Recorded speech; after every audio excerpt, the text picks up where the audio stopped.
warahmatullahi wabarakatuh. Halo English lovers, berjumpa lagi dengan It's me, Ma'am Zuri. Okay, are you ready to learn English? Well, right now we are going to learn about pronouns. Pronoun artinya kata ganti yang digunakan untuk menggantikan orang, hewan, maupun benda. Nah, meskipun kata ganti ini memiliki arti yang sama, tetapi memiliki fungsi yang berbeda. Baik dia berfungsi sebagai subject pronoun ataupun object pronouns or possessive pronouns and reflexive pronouns. Nah, di sini ada first person, second person, and third person.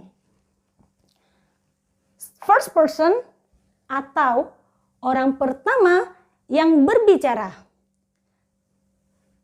Bentuknya yaitu I and we. I itu dalam bentuk singular, we dalam bentuk plural. Singular itu tunggal, sedangkan plural itu jamak atau lebih dari satu. Oke, second person atau orang kedua yang diajak bicara. Bentuknya berupa you. Nah, you bisa berupa singular maupun plural. And third person atau orang ketiga yang dibicarakan. Di sini bentuknya adalah berupa he, she, it, and they. He, she, it itu dalam bentuk singular. They itu dalam bentuk plural. Oke.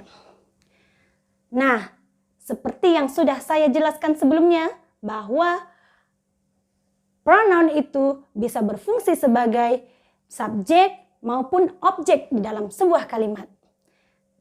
Nah, look at on the table here, we can see that the subject pronouns are I, you, he, she, it, we, and they. And while the object pronouns are me, you, him, her, it, us, and them. Oke, langsung kita masuk ke dalam contoh ya. Pronoun yang berfungsi sebagai subjek maupun objek. For example, I love them.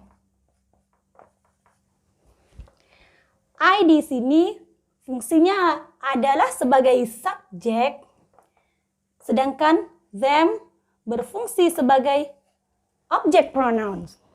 Nah, I love them. Aku mencintai mereka. Atau saya mencintai mereka. Object pronounnya adalah them and subject pronounnya adalah I. Jika kita ganti I love they. Di sini it's wrong. Kalimatnya tidak benar.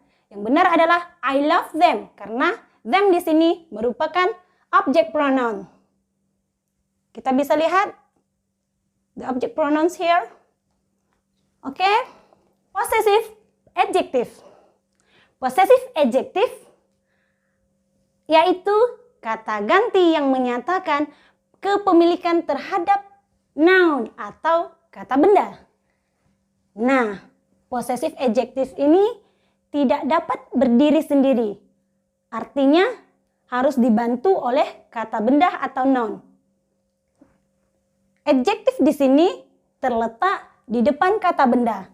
Rumusnya seperti ini ya. Adjektif plus noun. For example, my pen, your pen, his pen, her pen, on the others. Sekarang kita masukkan ke dalam contoh. I borrow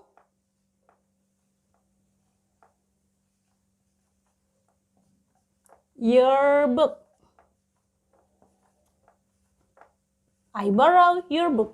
Nah, di sini bisa kita lihat bahwa possessive adjective here is your. Ini adalah adjective ditambah dengan noun kata benda tadi, yaitu book. Karena sudah saya sebutkan sebelumnya bahwa possessive adjective ini tidak bisa berdiri sendiri, melainkan harus dibantu oleh noun. I borrow your book. Oke? Possessive pronouns. Possessive pronouns artinya kata ganti biasanya digunakan jika objek benda sudah jelas diketahui. Misalnya, saya melihat dengan jelas bahwa pena saya di atas meja. Nah, saya cukup mengatakan, it's mine. Possessive pronouns ini bisa sebagai subjek dan bisa juga sebagai objek. Serta bisa berdiri sendiri tanpa bantuan dari noun atau kata benda. For example, mine is yours. Mine is yours. Milikku, milikmu. Nah, bisa kita lihat di sini mine sebagai subjek, yours here is an object. Karena tadi possessive pronouns bisa berdiri sendiri tanpa bantuan dari noun, jadi yours di sini kita tidak perlu menambahkan noun. Misalnya kata bendanya di sini ada book. Mine is yours book. No, it cannot. Jadi kalimat yang benarnya adalah mine is yours. Reflexive pronouns. Reflexive pronouns yaitu kata ganti yang merujuk kepada subjek yang sama atau kata ganti yang berfungsi untuk memberikan penekanan or emphasize. Anggotanya adalah myself, yourself, himself, herself, itself, ourself, and themselves. For example, I see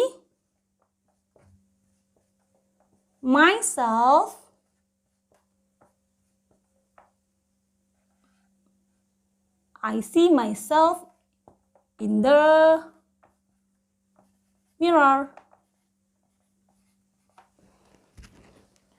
Saya melihat diriku sendiri di dalam cermin.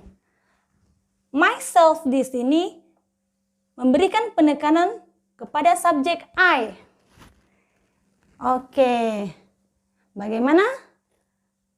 Bisa dimengerti kan tentang topik kita pada hari ini? Nah, semoga materi hari ini memberi manfaat dan bisa kita gunakan di dalam kehidupan kita sehari-hari. Oke, I think this all for today. Thanks for your attention. And don't forget to subscribe and share this video. Serta komen pada kolom komentar di bawah ini ya. Finally, Assalamualaikum warahmatullahi wabarakatuh. See you.